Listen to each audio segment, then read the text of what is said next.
Everything you need to know about commercial aviation. This is Layovers.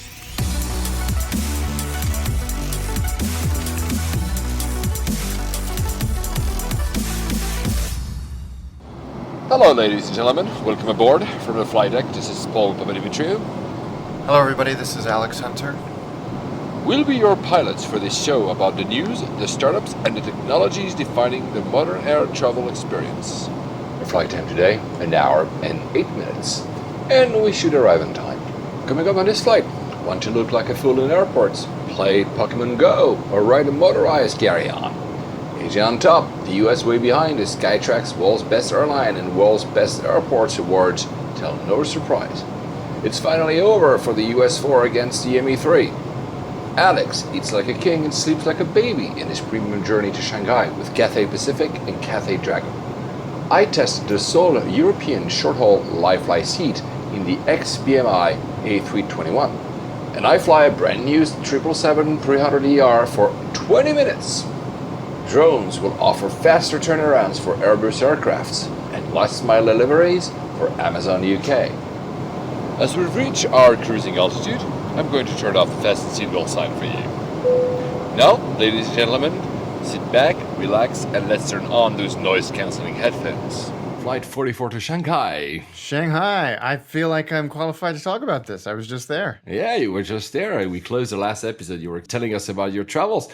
But first, the few things that everybody keeps talking about. The first thing, and I don't know if you downloaded the app, are you playing Pokemon Go? No, I'm not.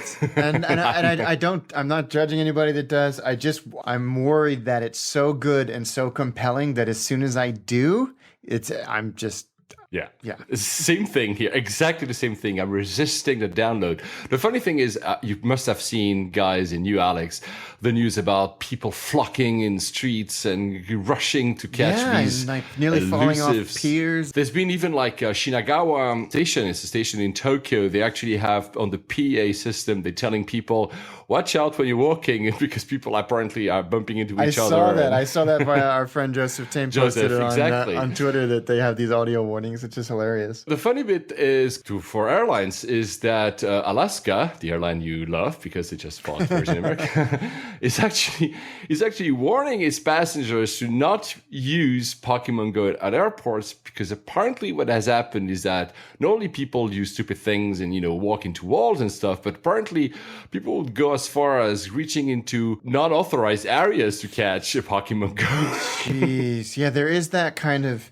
People are compelled to get these things to the point where they're going to put themselves in danger or do something borderline illegal. Like that's the power of the Pokemon, apparently. I don't remember which country, it might have been Malaysia, but I might be wrong, where there was someone actually stepped into a military section just to catch.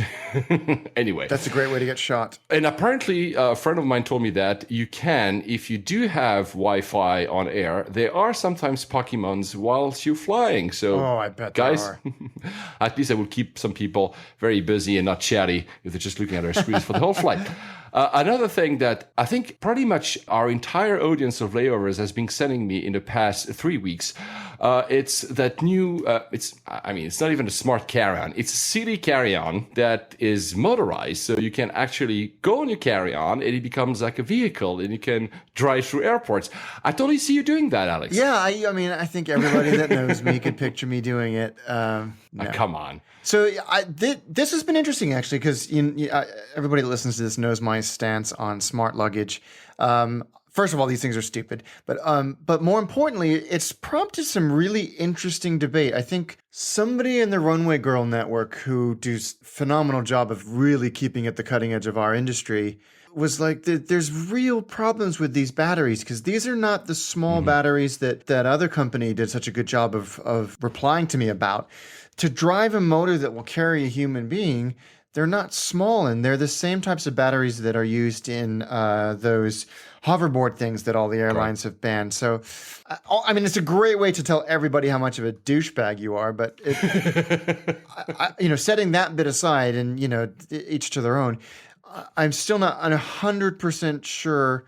They say that their batteries are individually tested by the FAA and IATA, but I don't know if that means that the electronics people will be able to correct me here, but when you have batteries in parallel creating a much larger output to drive something like a motor, that's where the problems come in. And also, you never know, as we said many times in the past, what will be the reaction of the guys at security. Yeah. And at the end of the day, as well, if there are so many batteries, how much space do you actually get to put your stuff in your luggage? Well, that's another great point. And how much do they? I mean, they weigh quite a lot, and I guarantee you, it's going to be like the Segway.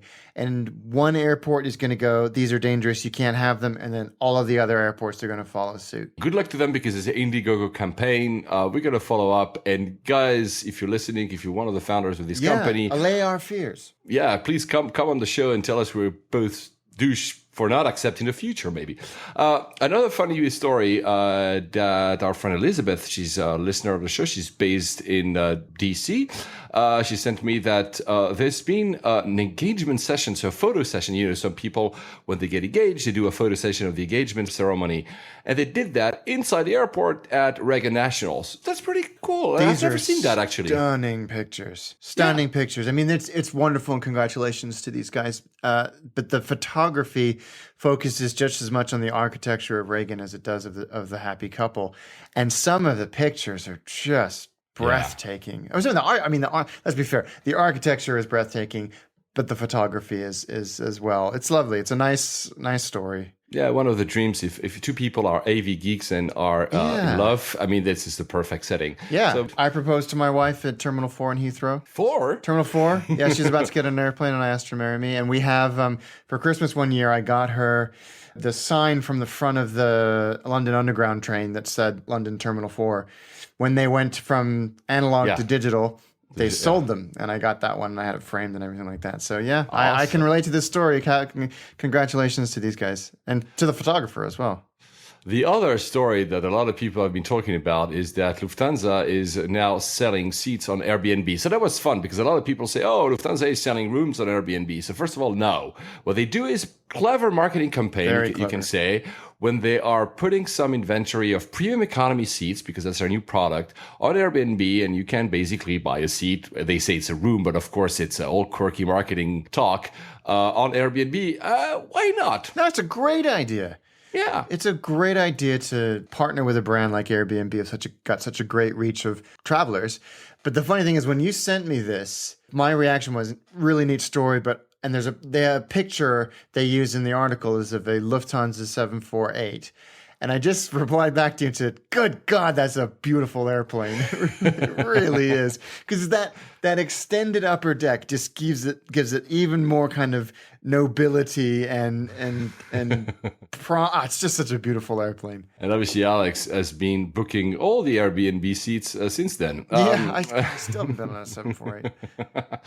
So now we said last episode we were recording in Farnborough was just getting us. Exciting times for the industry. First, it was not announced at Farnborough, but I still think it's interesting and linked to a lot of stories we put in the past 5 episodes talking about Iran. Yeah. Everybody is looking at Iran. We said, of course, we talked about Boeing, we talked about Airbus, we talked about Embraer, but even Mitsubishi, which is not very well known in our part of the world, Mitsubishi Regional Jet, they have been going to Iran trying to sell their jets as well. They might get orders as well, which is good news for them. It is. It's very exciting. And I think they had a season of bad news, if you will, Mitsubishi, with this plane. It had some problems when they were trying to go through their proving season.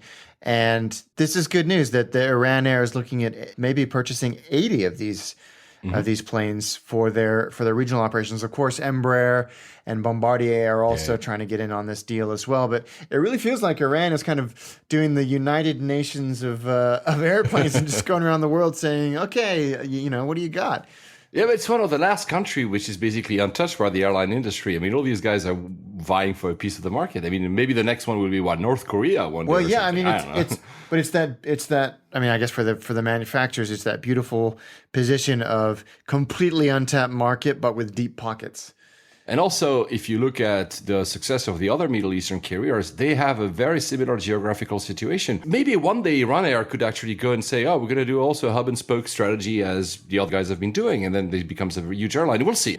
We said that the Embraer E2 series has not found any buyer in Europe. So whilst technically not a buyer in Europe, it's Central Asia, Air Astana, which I flew last year in November, are interested in getting one of these E2s, so that would be a good way to try them if you are in Europe. Although I'm sure the E2 will end up having someone. I do too. I think it's such a great idea, such a great company. I think the only reason why it's not selling is because the E1X series are still performing so damn well. And it's not that old. The whole series is not the orders old. are quite recent, actually. Yeah. So, I mean, you're right. I think it's just a matter of time before we see those popping up all over the place. So for people who don't know, Farnborough is one of the largest air shows in the world. It's one, of course, that happens in the UK. It's with the Bourget, one of the two biggest in Europe. There's always like a battle of words about who is going to be selling the most aircrafts. I mean, the definition of selling is always a bit up in the air because all those firm orders or just promises, et cetera, et cetera. Anyway, it looks like for the second year of a row, Airbus did sell shitloads of planes while Boeing did not. Of course, again, we are in Europe, so probably that is a bit the reason why. But I mean, of course, a lot of people at Airbus were gloating about that. What is interesting is not a lot of wide bodies were sold. It's mostly narrow bodies aircraft. Which shows as well like a bit of the future of the industry right now. You know, single aisle aircrafts are very popular. Boeing thinks wide bodies will be big, and Airbus thinks, you know, wide bodies are okay, but you know, we should focus more on narrow bodies. Basically, I'm simplifying the argument. It's interesting, isn't it? I think that, you know, with the continuing waning demand for the A380, and so Etihad who came out and said, yeah, we're done with the A380. We're not going to be ordering anymore, and we don't expect the A380 Neo to happen, and even if it did, we don't want it. But it's really interesting. I mean, it would be so interesting if Boeing kind of went, the wide body, the 777X, which is proving to be incredibly popular, becomes the kind of wide body default airframe, and then Airbus do the narrow body, and the market sort of just falls like that. I don't think it will. I don't think Boeing is going to abandon 737 anytime soon. But I think it says a lot that Norwegian are moving from 737s to A320s. A lot of aircrafts are being sold to lessors, and then the lessor actually leases them back to airlines. And this time, interestingly, at Farnborough, there were not a lot of lessors buying aircraft. We kind of shows like a bit of hesitation maybe about the future of the market, or maybe also simply overcapacity. They've actually bought too much, and now they say, let's put a little bit less gas on the pedal. The good thing about that would be that, of course, since the aircraft manufacturers still want to sell, of course, tons of aircraft, the deals for the airlines will be better. So suddenly you'll have more discounts. You know, the market, we know it's going to grow, especially in Asia, but people are still a bit wary about economics of it all. So that's why we're seeing this type of articles popping up. These are from the Motley Fool, by the way, fool.com. If you want any good analysis in economics, they're always not specifically on airlines, but they're always kind of good articles about that. No, absolutely. There was another one actually talking, still in the fool.com, saying that is Embraer the real winner of Farnborough? Yeah, they did well this year. They're always quiet. We never really talk about them as the focus. It's always, and there's also Embraer, but they had a really good, they call themselves the third place. They had 101 jet deliveries last year. That's $3.3 billion last year. That's not too bad. And they didn't sell a lot, but they, compared to the big boys, if you will, they were right up there. They're becoming an interesting alternative for large airlines for the regional market, really. Instead of going for 320s or 737s, to also not put all your eggs in the same basket. So I think we'll see more and more Embraers. They seem to be on a roll right now. I think so too. And they're the most mature of that market, aren't they? Because Bombardier is still, the C-Series is brand new, and Mitsubishi still haven't got a plane properly through its testing phase yet. So they're almost 2 decades ahead of the competition for that market. So yeah, I think you're right. I think we're going to see a lot more of them. And here, I love, that's a great airplane. The other thing that always happen after air shows like these are always great videos. And again, this year we had great videos. I've been to Farnborough. You've been as well. So Farnborough the runway is not that big. And of course, they have some limitations and restrictions on what they can do because there's a lot of aircrafts on display. They do fly. There's been the 350, the 787-9, and the 737 MAX. They've all taken off pretty much vertically. This is always awesome to see. Yeah, it was. When I saw a picture of this stunt, it was a 737 MAX, and the perspective, I was like, yeah, they just kind of tweaked the perspective, and it's whatever. And then I watched the video taken from someone's phone, and you're like, oh, and you could hear everybody around them gasping, going, oh my God. And anybody in that plane would have been weightless for, a while there. It's pretty spectacular footage. Yeah, so I'll put some of the videos on the show notes. The video from Boeing, the official video from that takeoff from the 787-9, I think it's fitted with a nay inside, although it's empty, obviously. I think because I recognize it, it's really, really cool. And a small article I encourage you to read, guys, if you're interested in what is the experience of Farnborough. There's, for once that CNN goes full airline geek, there's an article about all the geeky stuff the journalist was able to do at Farnborough. And you see why it's fun to go there. So we'll try to go next year. We always say that and always miss it. And Flight Radar 24 have been doing great live coverage of Oshkosh and all of the AirVenture stuff that's going on in the U.S. as well. So if you don't follow them on Twitter, they're doing it on Periscope. So it's worth watching. Now, the news that keeps making our hearts go boom and then making our hearts go bust. We never know what the hell we're supposed to believe. One time we have hopes, one time we don't have any hope. And this time there were 3 articles this past week that says the 747 might die. Boeing is thinking about basically shutting the entire line down after they finish the orders. Damn it. Yeah. I mean, we've been talking about this for almost 2 years now, but someone comes along and they do an order. When you fly around, especially in Asia, but when you fly around, you do see a lot of the cargo versions of them tooling around the skies. The passenger version, not so much. It's rare. It's rare. It's rare. And it's not selling. I mean, all the news we've been talking about, somebody saved the 747 was always the 747-8F, the freighter version. So the Russians and some other lessors did buy them. But of course, sadly, no one buys. I think Korean Air has an eye, Lufthansa, of course, or China, and that's pretty much it. Yeah. Or Air Force One. I mean, you could have Air Force One as well if you ever become president, Alex, because you have the American passport. I cannot do that. You don't just invite me. And you have to be born in the U.S. too. And I was...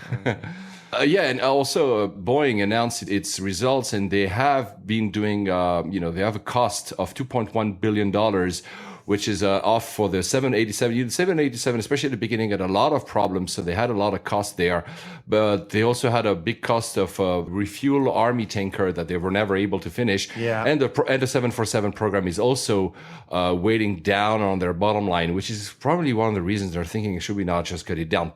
Talking to Seal about, because you just flew, Cathay, we'll get there in a minute, but Cathay is saying farewell to their own 747. They are. They're doing this special retirement flight on the 8th of October, which I think is just around Hong Kong, but just to say goodbye to an airplane that has been really the backbone of its long-haul fleet for them for 37 years. I mean, I remember as a kid flying on the Cathay 747s from London to Hong Kong and stopping in Bahrain for fuel.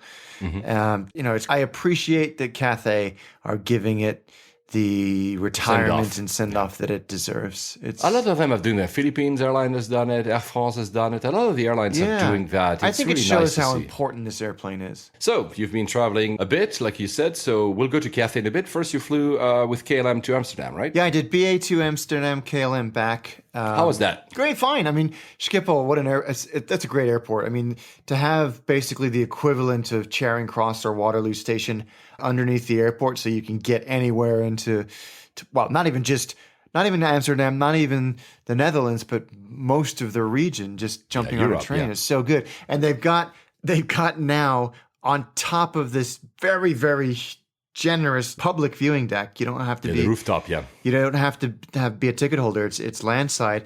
They've taken an old KLM Fokker and they've just plopped it on top of this viewing deck, and you can go and crawl around in it. It's great. KLM were fine. You hadn't flown them before, maybe I for a long time. I don't think so.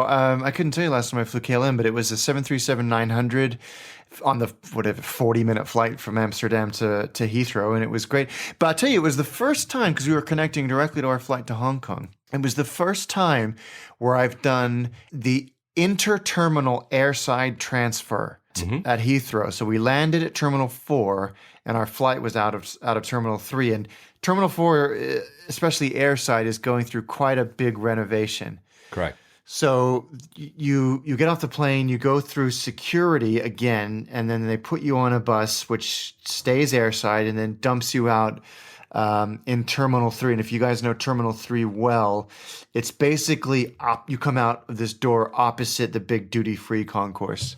And you're there. It's great. So that was a first for me, which was kind of cool. And of course, you're basically driving along the tarmac underneath all these A380s. Nice. Yeah, it was so. I mean, for an AV geek, yeah, you couldn't beat it. And so, how was Cathay then? Yeah, I mean, it was fantastic. So we flew out to Hong Kong and then on to Shanghai to film Attaché and a soon to be revealed secondary project. And I haven't flown in business class on Cathay in a very long time, maybe 6 years, 5.5 years, and holy cow, is it impressive. And it was Greg who films Attaché with me. He'd never been in business class in his life. Oh yeah, you sent me the picture. Yeah, of course. And of course, when you're to do it the first time, you got to do it right. And he was in Cathay had this little tiny business class cabin with just 2 rows of seats, and then there's one with maybe 12 or 15 rows of seats. Yeah, there's galley and then the big one. Yeah, and he was in the little tiny one. I was like, man, it's very private. And so I have this picture of Greg just grinning like an idiot,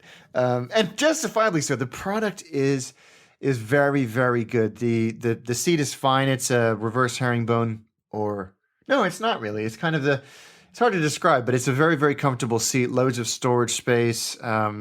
Big screen, but it's where Cathay just get it so right is the food and the service. You put a picture of food as actually on your, I think, Instagram or something. Yeah. It was pretty salivating. It was a lobster starter, and I was like, this is better than I've had in restaurants, and it was good. And so the flight was, it was phenomenal. IFE is excellent, and of course you've got the beautiful camera you can look out. So the flight to Hong Kong just seemed to fly by. And then very quick layover, like an hour and a half in Hong Kong, and on to a A330, Cathay A330 for the 2 hours to Shanghai. And what was interesting was we were in business class for that as well. Exact same seat for the regional business class. Oh.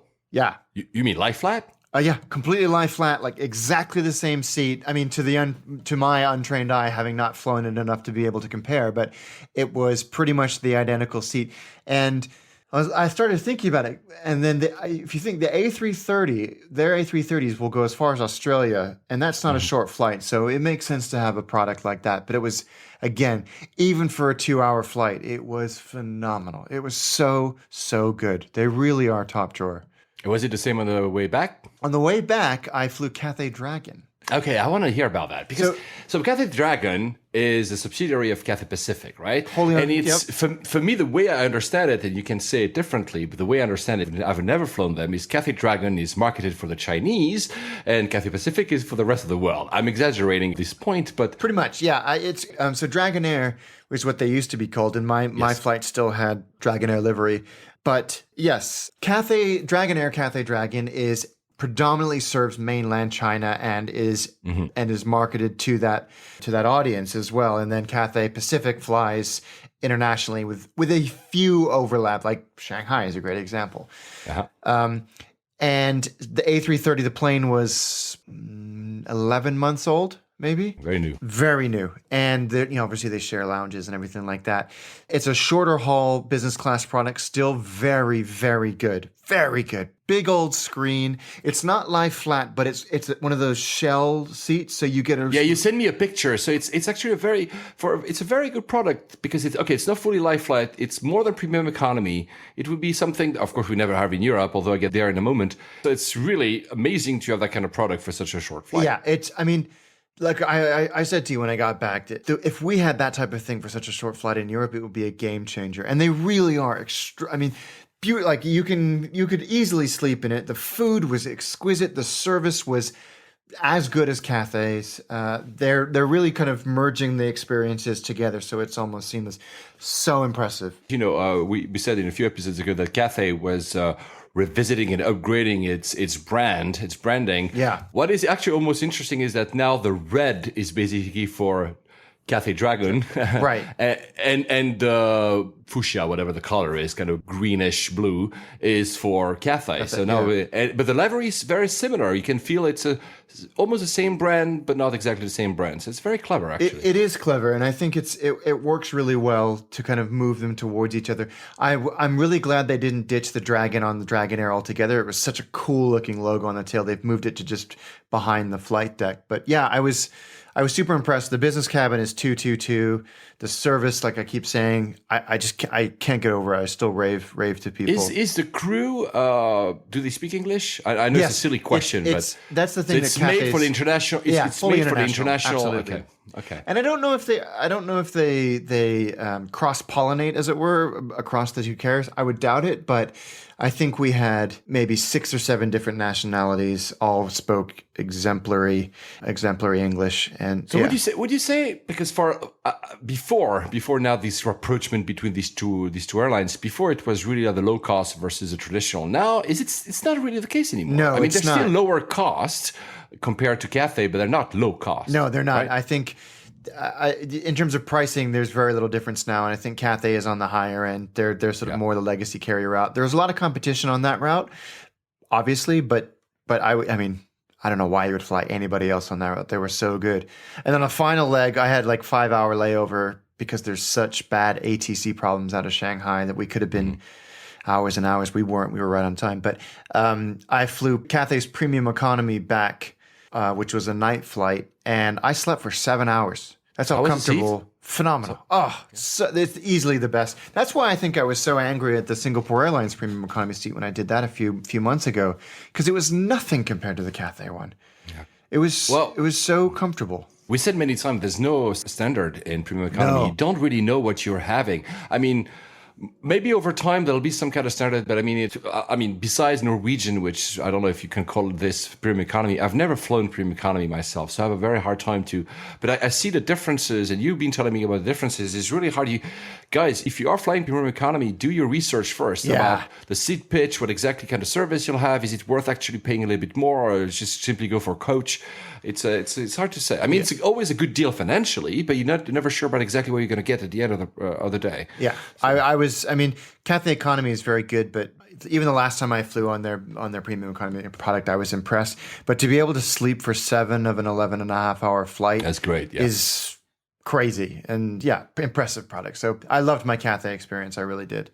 It's funny that you just mentioned Singapore Airlines. Singapore Airlines has just released a warning on their profits, saying that they're being squeezed, basically, that they're having a hard time. We said a few times already in this show that Singapore Airlines is kind of now looking at, they're not sure about what they want to be. They want to be like a full, traditional carrier with very high margins. So trying to keep that. At the same time, they've invested in Scoot, the low cost. So they're having. I think now they're reaching what maybe Cathay has been reached already, and now they've passed through that point. They're not sure where they're going exactly. I'm exaggerating again the point. They don't know really how to adapt to the new reality of the market, especially with China rising. Yeah, they're getting pinched in all directions, aren't they? And I think Cathay have managed this a little bit more strategically over a much, much longer period of time. I don't think that they really weathered the ME3 pressure very well either. No. I mean, this is what they're saying. Singapore is saying that the ME3 are squeezing them a lot. Yeah. And if you look at the routing from the ME3, you could see that Singapore or Changi, being a very open airport to anyone, is actually being like almost overserved by these guys. So they must feel the pain. And also, you've had, like you said, this incredible growth of low cost carriers from Australia all the way up through Japan that have put so much pressure on the feeder network that they have relied on for decades. I want nothing but good things for Singapore Airlines. No, me neither. And let's not forget, like, since you mentioned Australia, they lost Qantas. Qantas was routing through Singapore for a very long time to go to Europe before switching to Dubai when they did this joint venture with Emirates. So yeah, they lost probably something there, probably. But again, I wish them good because they're great. Actually, although it's a product that was announced almost 3 years ago, they are now upgrading a little bit their business product and economy product in their 777s. So it's an upgraded version. These massive seats they have, like very wide. It's a bit an upgraded, more modern version of it. So if you ever fly a 777 with SIA, you'll probably be able to test it. The other thing that Singapore Airlines just did, they hired for the first time female pilots. Welcome to the 21st century, guys. Yeah, that just happened. Yeah, it just happened. Jeez Louise. The other airline that is being squeezed is, of course, Air France KLM, especially Air France. And Air France, the poor guys are in the middle of 3 weeks of strikes by pilots. It must be, they already had a little bit of strikes during the Euro Cup in Europe, and now they have major strikes. It's apparently a huge problem. Good luck, guys, if you're flying Air France. They I just wish can't them well catch a break, because I always had a great experience with them. I know that a lot of French people, friends, I hate Air France. I always had a good experience, but well, it seems that the growing pains for this kind of new market with low cost is not going well for Air France. Not easy. One of the competitors for the transatlantic route is, and we know it because they also fly from here in London, is called La Compagnie. This is this old business. I think what's the aircraft they're using? 767. Yeah, our friend Greg flew on this, didn't he? Greg Annandale flew. Yeah, I think so. From Paris. Or no, Luton. He flew them from Luton. Luton, I think, yes. And was very now impressed. you can buy yearly unlimited flights with them, so to the US and back, for 35,000 euros. I can't figure out if this is a good idea or not. They're only releasing 10 of them, so it's only for 10 people. So it's not as if everybody can. First of all, not everybody can afford this.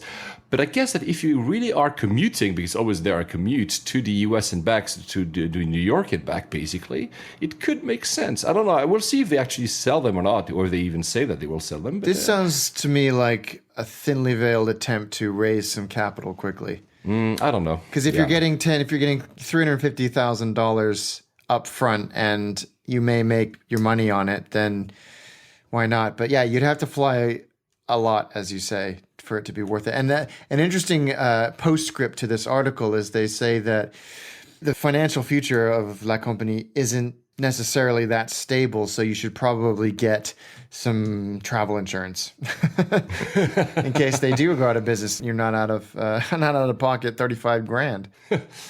And now, almost a sad note, although it's a very happy note, the story that has been taking over the first 25 episodes probably of this show, the ME3 versus the US4, game over. Game now it's over. It's clear, apparently. So the US basically said, we're not going to take any action. So that's it. It's finished. Over. Thank God. Sense has prevailed. And this was done, and I mean, it's a very sort of pragmatic response, isn't it? It's They took it seriously. They looked into it, and they just said, "There's nothing here. The benefit of open skies is a good thing, and you don't get to own it, U.S. Airlines." For those who are interested in that, we did a little debate about that in the previous episode 043. Of course, the ME3 are the airlines everybody talks about. We just said about Asia. Of course, the same in the US, the same in Europe. And the Skytrax just released their World's Awards. Every year you can vote and say, well, the best airlines in the world. I mean, again, these are awards. They tend to overstate the very big carriers over the small ones. But anyway, Emirates, number one. So Emirates, again. Yeah, is there anybody on this top 10 list that surprises you, or surprised that you're not? Not really. I mean, it's Emirates, Qatar, Singapore, Cathay, ANA, Etihad, Turkish, EVA. It's the only one I haven't flown, actually. Qantas and Lufthansa. I think Qantas might not have flown it, or maybe when I was a kid. The only one that I would say, and we have this debate, is the inconsistency of Turkish, who was also voted the best European airline again. That's the one I would say, again, depending on which product you end up in, it's great or it's not. The rest, I'm not really surprised. Are you? I'm not. You know what I am surprised? I'm not surprised at all. Is that the best performing U.S. carrier was Virgin America? Yeah. But they were only 25th. And in terms of the big U.S. airlines, Delta were 35th. American were, I just saw them, way down there. United were 68th. Oops. Yeah, I mean, come on. I believe, and that's perfectly justified as well. In terms of world's best low-cost airlines, Virgin America is number 2. AirAsia is just edging them. And interestingly, number 3 is Norwegian. And Norwegian is also the world's best long-haul low-cost airline. There's not that many, of course, because it's a very new kind of category. Number 2 is Jetstar. Number 3, AirAsia X. Number 4, Scoot. And number 5, Wow Air. But I mean, it's cool for Norwegian. I mean, they're very happy about it. Yeah, I am happy for them. And it's also a great, I think, I don't have it in front of me, but I think they were also voted, maybe was it Skytrax or somebody else, the best premium Eco seat or something or whatever, because I think I told you it's a great seat. The one in the front, which I used to go from Newark to Gatwick, are really cool seats. In the same breath, the world's best airports by Skytrax as well. Nothing surprising here. Munich has been getting some flack. Were you surprised to see Munich that high in the third? No, because honestly, again, I said that when you transfer from Terminal 1 to Terminal 2 and back, this is not great, but per terminal, it's an amazing experience. And in Europe, I think in Europe, my favorite in Zurich, which is number 7 on that list. So first, Shanghai again. Second, Incheon again. I mean, of course, these guys are just above it all. Hong Kong is number 5. Tokyo, Haneda is number 4. Munich is number 3. And then the only one that I don't know, I've never flown, is Nagoya, Shubu Center Nagoya. I've never flown it through. I lived in Japan, so I need to find out. I'm a bit surprised that London Heathrow is number 8 because I don't always find it that great. Yeah, but, I mean, you know what? It's probably it's because also we live here, so we see all the flaws and everything. Although that's one thing I did do. I didn't mention in my little trip recap was I took the little autonomous pods. Oh yeah, from the Thistle Hotel. So first of all, you guys, if you're in Heathrow and in Terminal 5, jump on one of these automated pods. They're like little 4-person things that there's no driver, and they will take you from Terminal 5 to the Thistle Hotel, which is like, you can see it from Terminal 5. It's 2 minutes on these pods. But the Thistle Hotel's got this huge outdoor bar, which is right underneath the flight path. And you get a spectacular view, whether the planes are landing or taking off on the northern runway. But the pods were cool. I mean, because it's connected to a parking lot where I parked my car, jumped into this little pod with a couple of other people, and I was at the airport in 2 minutes. It was great.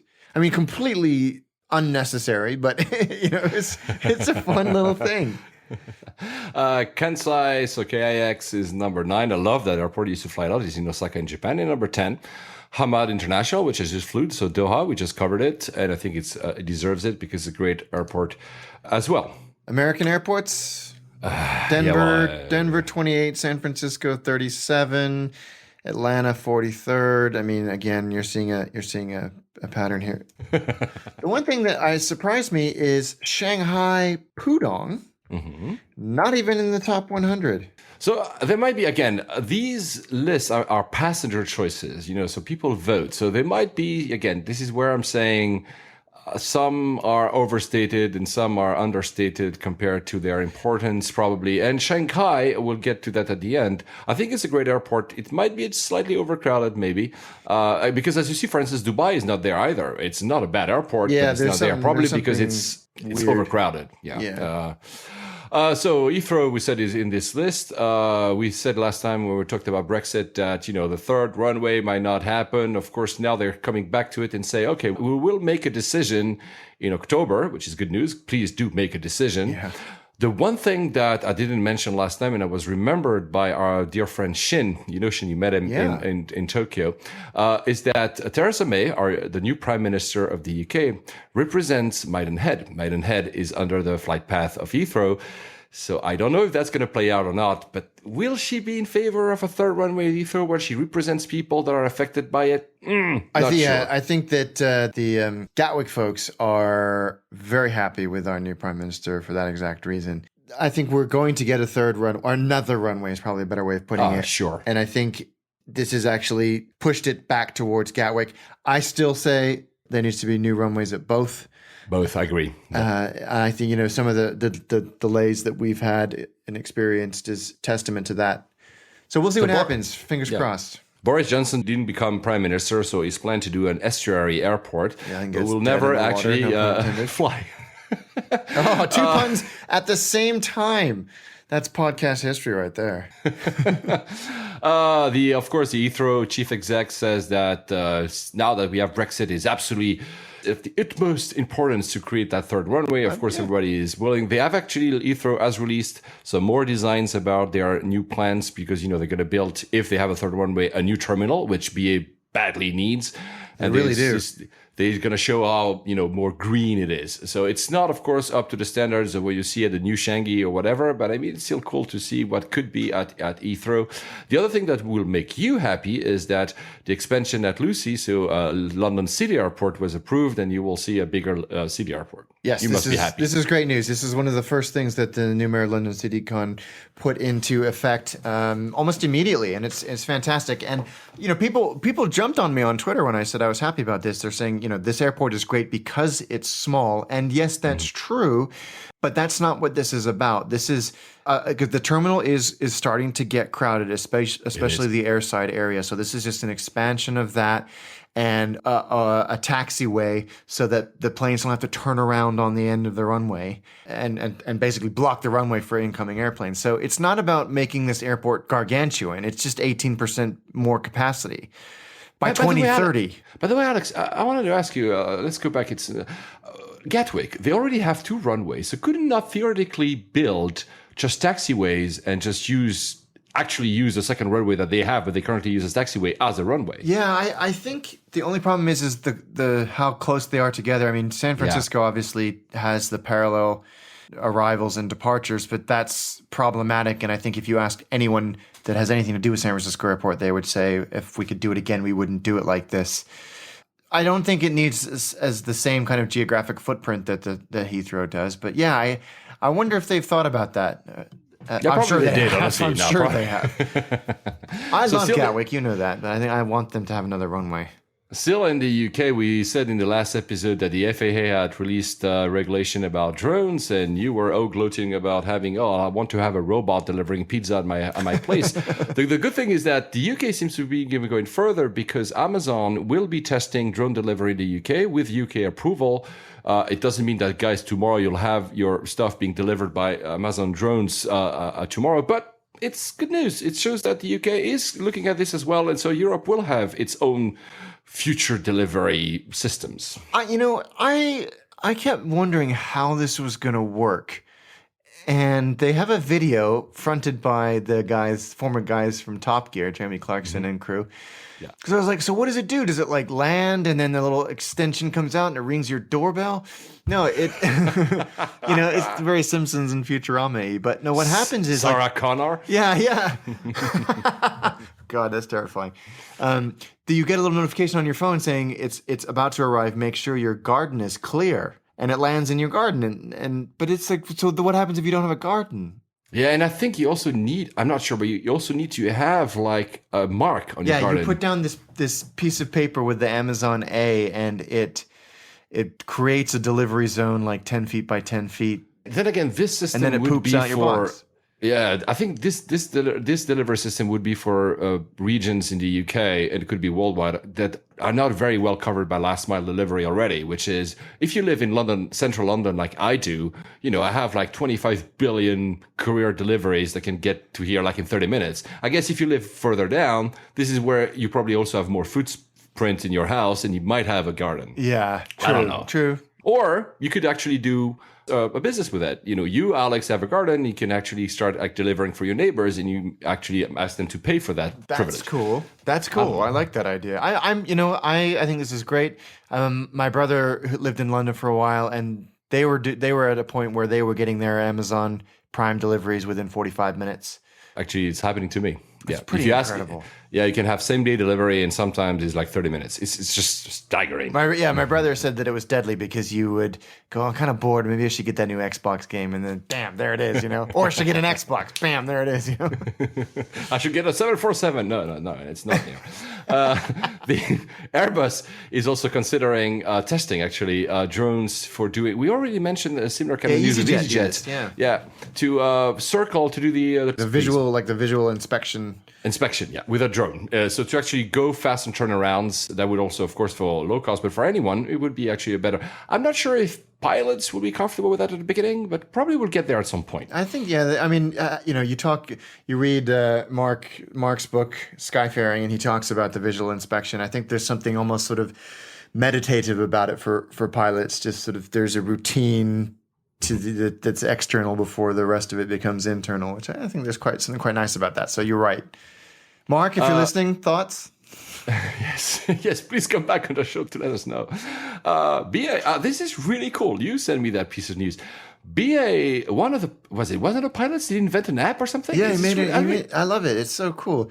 So it's an app called View from the Flight Deck, and this app is loaded onto the pilot's iPads. They all have iPads for their electronic flight bags, and when passengers come up to the cockpit before takeoff or after landing, they take a photo with this app, and it puts the like all the facts of their flight and the captain's name and the route and distance and all that, the aircraft type and registration onto the photo, and then sends them the photo, which is, it's lovely because we've been lamenting about the fact that you can't go on the flight deck anymore, and this is just a nice way to get people involved a little bit more in that process. Actually, so I'll go to my travels. So I did fly with BA. So I promised in the last episode that I said, BA, I will fly more with you. And I did. There's a reason why, actually, is because I wanted to go to Rome to actually see Iron Maiden. I went to their concert in Rome. And when I was looking for different flight routes, I was, of course, looking at BA because I didn't want to go into some layovers to get there. And lo and behold, I see that they're flying the 321 from BMI there. That legendary plane. Yeah, which is exactly what you said at the top of the show about having a live fly seat product in our internal route in Europe, which, guys, if you don't live in Europe, never happens, basically. So I saw that. So obviously I jumped on it. I booked my flight with BA. So quickly to what you said, at the end of both flights, while we were waiting for the door to open, they allowed some kids to get into the flight deck and took pictures with their parents. I was like, me? What about me? I'm not a kid or what? I cannot not go inside? Or? Anyway, I don't know if the app that you just mentioned was already in place, but that was really cool to actually witness. So sadly on the way, so I get to Heathrow Terminal 5, which, guys, I'm not a huge fan because it's overcrowded. It was overcrowded. It was a Saturday. And luckily enough, a friend of mine was there. She is gold on BA. She says, oh, do you want to come with me in the first class lounge? I'm like, oh, yeah, of course. I don't have any status with them. So, and the good thing is that the flight was delayed by almost 2 hours. So I ended up staying in that lounge for a long time. So that was cool. Just before that, because the story, I have to be precise. Just before that, I spent 10 minutes in one of the gallery lounge, the South Gallery Lounge. It was a mess. There was because I think it was the beginning of a school holiday or something. I don't have kids, so I don't know. And they were like, it was overcrowded, and there was especially food laying all around, like it was not cleaned after people were leaving. Anyway, so I'm on the bus to that flight, which sadly, it was not a 321. It had been canceled and replaced by a normal 319. But anyway, that happens.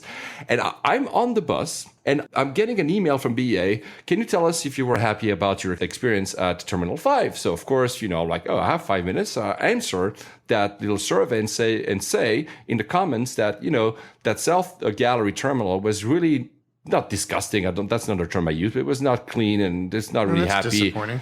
And that I was happy to have a friend that let me in the first class lounge. The thing is not that. The thing is I'm then sitting in the plane, I'm waiting, and after 2 minutes, my phone rings and I don't recognize the number, so I pick up, and it was BA. A representative from BA just called me to apologize for the fact that they were sorry. And, they told me, oh, we're sorry today there was a lot of kids. We know there was chaos a little bit at Terminal 5. We're trying to be better. We want to apologize for the bad experience you had. We're going to be better next time. I was impressed. Wow. The guy calls me not 3 minutes after I ended up the survey, and he says, and I said, I'm sorry, I don't fly you enough, so, I cannot really compare this experience to bad experiences. Yeah, we know you're a very high frequent traveler. Like, how the hell do they know that? Do they listen to layovers or something? But they were really, that I would say, I really appreciated that. That makes a huge difference when someone, and I told them, you don't have to be sorry, it's not your fault. I know it's overcrowded. You need a Terminal 6. That made him laugh. But honestly, I love the fact that they called me. So anyway, to make the story short, on the way back after my stay in Rome, which was fantastic, Iron Maiden didn't have the 747. That was going to be my next question. Yeah, they just stopped using it like 5 shows ago because I think it's the last 5 or 6 dates in Europe, and they're using a bus. So sadly, no sight of the 747 in Rome. So first of all, Rome. You remember I talked about Rome, I think a year ago. Yeah, it was a year ago, May 2015. It just had caught fire, and it was a huge mess and what's not. And what a difference a year makes. They've now upgraded the entire airport similarly to what I said about Gatwick last week. There's a lot of electronic gates for everything. I got from the curbside to the plane, it was less than 10 minutes. Everything is electronic. That's the way it should be. Yeah, and I was impressed. I was like, shit, this is a fantastic airport. We'll cover FCO one of these days. So I get in the plane, and of course, that was a 321. I upgraded myself in business class for that because, come on, I wanted, it's silly to have a business class for 2 hours, but I absolutely wanted to try. And yes, you're right. Having a live flight seat in Europe, it's just amazing. So it's a strange configuration. It's 2-1.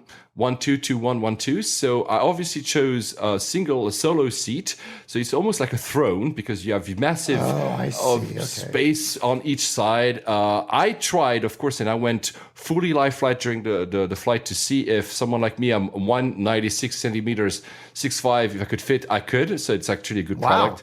Yeah. The only thing disappointing, and I will, because I need to criticize me at every show, come on. They tell us, so first of all, it was really funny because you could see the eyes of the passengers not understanding what the heck that plane was. Even the guys in economy and coach, where they were walking by, they're like, why these seats, And so to the point that on the PA, they addressed that. They said, we know it's a very strange aircraft. And they explained what aircraft it was and why it was so different. Because it's usually used on their mid-haul, right? It's Cairo, Tel Aviv, Moscow. So I even overheard one of the flight attendants saying, I don't like that aircraft. It's so bizarre. But so every seat has entertainment, not only in the front of the cabin where I was, but also in the back. And they go just before we take off and they say, because it's a short flight, we do not provide headsets. For that reason, we're not going to launch the IFE. Also because for health and safety reasons, it would be too dangerous for you to plug your own headsets into the IFE. Exactly. And it was like, what the hell is that excuse? I mean, you told me and you were right. They probably maybe don't have the rights of the content for intra-European flight. I did a little search on Flyer Talk, and a lot of people were talking about this, and I didn't know this. This is interesting to me, that you have to acquire the IFE content rights on a per route basis, not just blanket. And so that might have been one of the reasons. But as you said, why don't they just say that? Yes, that's the thing. That's exactly what I said in the last episode, in the previous to last episode.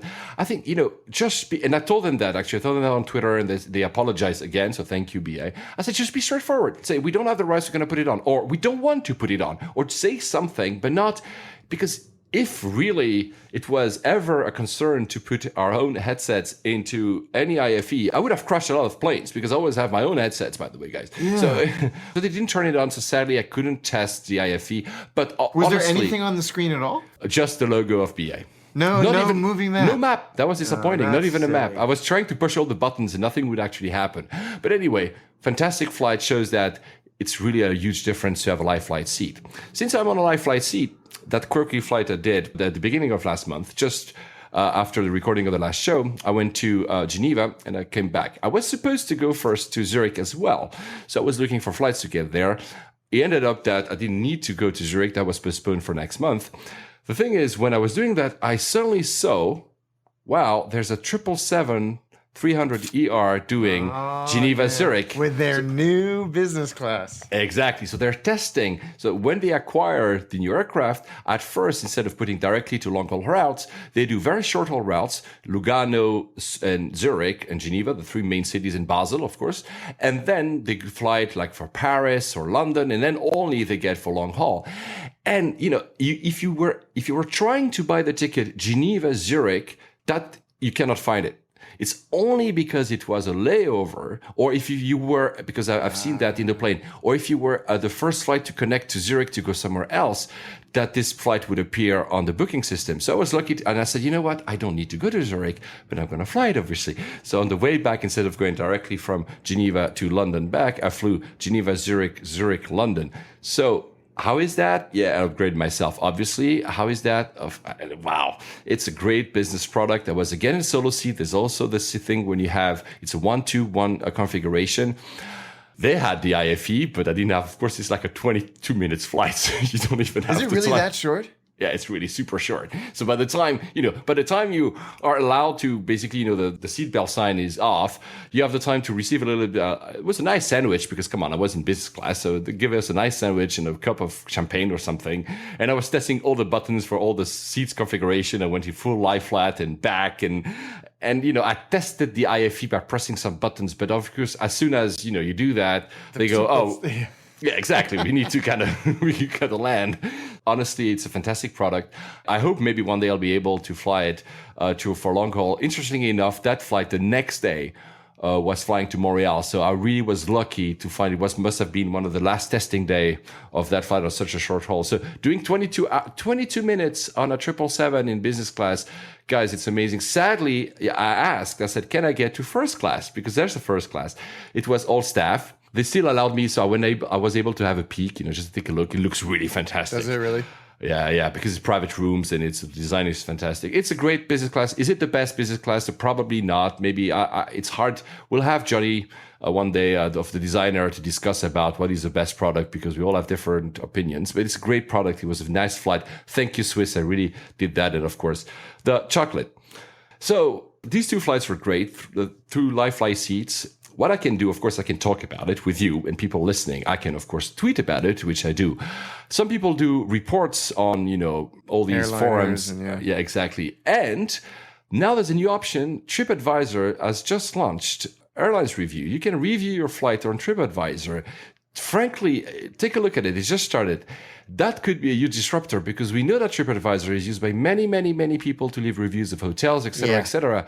Having suddenly reviews by the general public and not only AV Geeks directly on such a site that yields such good SEO is something that I think we'll hear more and more about. It's a very interesting development. I'm amazed it's taken them this long, but there really isn't a central place for people to kind of go and leave reviews of. Seat Guru, people talk about the seats specifically, but it's a good idea. It'll be interesting to see what people do. Yeah, you can find all the airlines by alphabetical order and the number of stars. Take a look. I think we'll come more and more on it. And when we talk about airlines, it will be interesting to see what people actually think of such airlines, not only what we read about or our own experiences, but have different experiences. Now, MH370, that everlasting story, we never know where the plane is. First of all, it seems that all along we've been looking in the wrong place, because there's been a few actually scientists came forward and said, you know what, we should have been looking more north. It's not the first time that we hear such things, but it seems this time pretty much sure that the hundreds of millions of dollars were it was not misplaced, but sadly spent to look in a place where they were not. But more damning is the story that we had heard at the beginning, but it really popped out. The story that apparently the pilot had some more nefarious reasons. Yeah, this has come back up because it was announced a couple of weeks ago that after this period of search, that it was essentially going to be put on hold. Yeah. Which is basically a nice way of saying we're going to stop looking because we don't think we're ever going to find this plane. But a few people have come out of the woodwork, and I don't know why they have timed it as such, to suggest that this chap, Larry Vance, who wrote the report on the Swiss flight that went down off the coast of Newfoundland several years ago, actually. 98. Gosh, was it that long ago? Mm. He is now convinced that somebody was flying the airplane into the water, and the evidence that he cites is that the flaperons were extended at the time of impact, and that can only be done if it's activated. It's not something that can just sort of happen.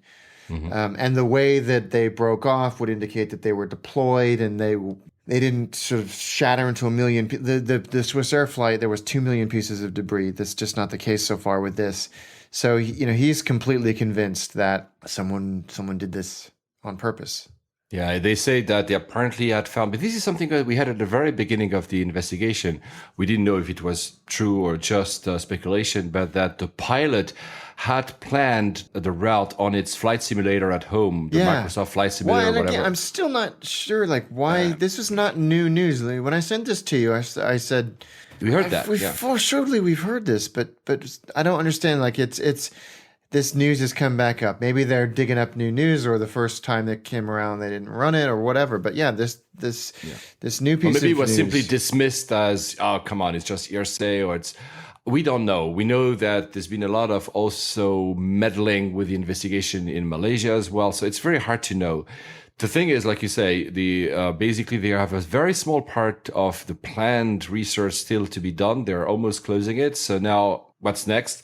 Will they follow up and look for more northern territory, apparently, according to some scientists, and or looking at where that flight path, if the plane was crashed voluntarily into the water, would have been? I don't know. They already spend a lot of money. Yeah. I know that money doesn't always, if I were a relative of the victim, and even as an outsider point of view, I want us to find that plane, because it's what we do as humans. We close the chapter. We just say, oh, it's disappeared, and, just move on. Yeah. But at the same time, I also understand that some of the governments are like, we spent like hundreds of millions of dollars looking for it, and we haven't found anything yet. Yeah. So, the other damning report that was an exclusive from The Guardian, which is a newspaper in the UK, was into Fly Dubai. So Fly Dubai had a crash a few months ago. They released papers, so they had leaked documents, I guess, from a source internal of the company, of a lot of lapses in judgment, a lot of management hesitations, and flight planning mishaps and other stuff.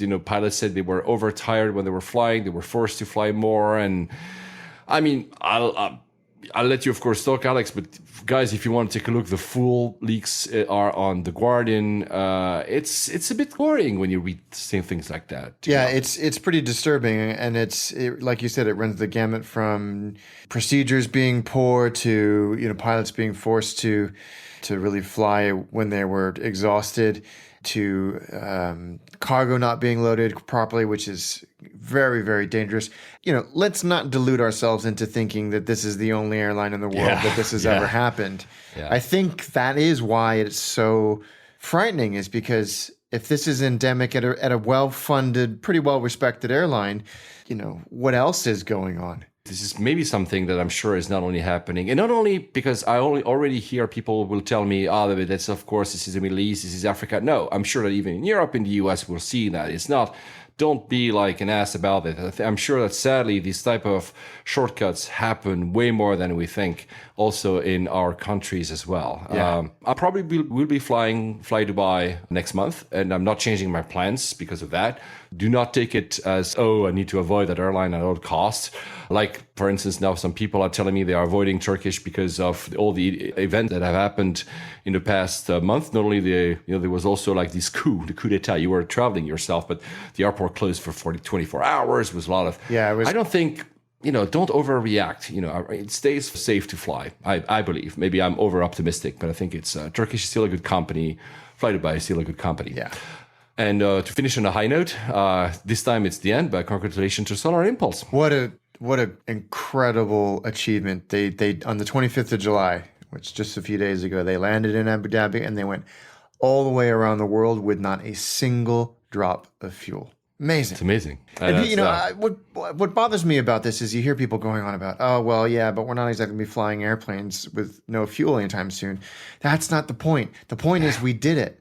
We did it. We actually did it. And now it's Tony Tyler, who is the outgoing Director General and CEO of IATA, wrote a really nice piece on LinkedIn, which we'll link to in the show notes and put out on Twitter. Read it, because it really encapsulates the importance of this achievement. So I don't know if you'll be ever able to fly a solar power plane to Shanghai. You were just in Shanghai. It was not your first time, right? No, I've been to Shanghai a lot, and I like it. I mean, Shanghai as a city is incredible. It is. What a place. It has changed as well tremendously. Oh my god! Well, but it's changed in the right places, and it stayed exactly the same in the right places. Yeah, as exactly. Well. It's true. Yeah, some of the old parts of Shanghai are still there, exactly the same way they were 20 years ago. French concession, the former French concession. They've done a good job with it. And unlike Hong Kong, which I must say is not so good at that. But yeah, Shanghai itself is a great city. If you've never been, go. They've got the 144-hour visas now. So you can, as long as you have a ticket to a third country, exactly. It's great. So they have two airports. We're going to talk about Pudong. What's your take on Pudong? Yeah, I like it. It's great. I think it's a pretty new airport. It was only opened in 1999, and then the second terminal was opened in 2008. Dragonair and Cathay and all of the other airlines that I use pretty much go in and out of Terminal 2, which is nice. It's open. It's very modern. And it's really, really long. It's actually pretty spectacular. I'll post some pictures on. I think I posted a picture on Instagram already, but I'll post more. But the coolest thing about this airport is how you get from the airport into downtown Shanghai. Yeah. They have a maglev train, which is capable of doing 431 kilometers an hour. So it will get you from the airport to Longyang Station, which is pretty close to downtown Pretty Shanghai. central. Yeah, it's pretty central. In just a few minutes. They've reduced the speed. No way. Yeah, so I think it does about... Because I have pictures of the 431 kilometers per hour displayed, on the LED screen inside. So yeah, and in old money, that's 268 miles an hour. They did definitely drop it down a bit. It takes about 8 minutes, which is still pretty incredible. It's almost like being in a plane in a way because it goes so fast. Yeah, and so the average speed is like 250 kilometers an hour, and the top speed, it will bump up against that 400. But it's cheap, it's comfortable, it's easy, it's there's obviously a lot of, you can jump on the metro from Longyang Station and get into the rest of Shanghai. But it's very, very cool. How is Terminal 2? Very good. Yeah, I mean, you could be in Hong Kong, you could be in any of those airports in Asia. It's kind of cookie cutter. Greg flew from Shanghai to Seoul and was on China Southern. Southern. Both fly from Shanghai. I can't remember. I think it was China Southern. Anyway, it took a while for him to get through check-in and all of that. I was, like I said, on Dragon Air, and it was a piece of cake. But we both ended up in the same terminal, which is light and airy, great view of the tarmac, no delays, although it is very susceptible to regional ATC delays, sort of 2 to 6 hours. Yes. That's also a recollection. It's funny because although I've also been flying to Shanghai for a long time, I haven't flown them in 2 years, I think. But I've only flown to Terminal 1, so never to Terminal 2. So I have the opposite experience because I used to fly SkyTeam, so KLM flies at Terminal 1. Also, I use China Eastern, which that's actually a hub for them, Terminal 1 as well. Terminal 1 is also pretty cool. It's the oldest of the two, but it's still very new because we're talking 1999. Yeah. The one thing, though, that I would say probably is that it's now reaching almost capacity. They are building new satellites that will also ease up a little bit because it sometimes looks like it's it's not Dubai yet. It's not, of course, not Istanbul, but it's really packed, and it shows as well the growth of the Chinese market. Great memories. I was about to say the exact same advice. Go a bit early because sometimes it takes really forever to actually clear security and immigration. Although it's not due to the lack of training or whatever. It's just that there's a lot of people, and so sometimes you'd better be a bit early. But guys, go to Shanghai. It's a great place, and try that maglev. Even though it doesn't go as fast as it used to, according to Alex, and I'm sad about it. But it's the best way ever to get in a city. On that, Alex, where are you flying next? I am going on vacation to the south of France, and then I am going to California 3 times in 4 weeks. Oh, yeah, you told me about that. So, and I'll tell you how I solved my ticketing problem, because it was kind of fun to crack that problem on our next episode. For me, I think for the first time in 6 years, although it's not confirmed yet, I might not be flying for an entire month. I just don't think it's going to happen. I just don't think it's going to happen. You're going to message me tomorrow and go, I'm in Tahiti. We'll see. To be frankly honest, I've almost, in half a year, I did as many miles and more flights than I did in a full year last year. So I'm giving myself a month of, quietness. I think that's probably a good strategy. On that, Alex, happy holidays and see you next time. All right, guys, take care. On behalf of Layovers and the entire crew, we would like to thank you for joining us on this podcast today. And we're looking forward to seeing you on board again next week. Flight attendants, please prepare for landing.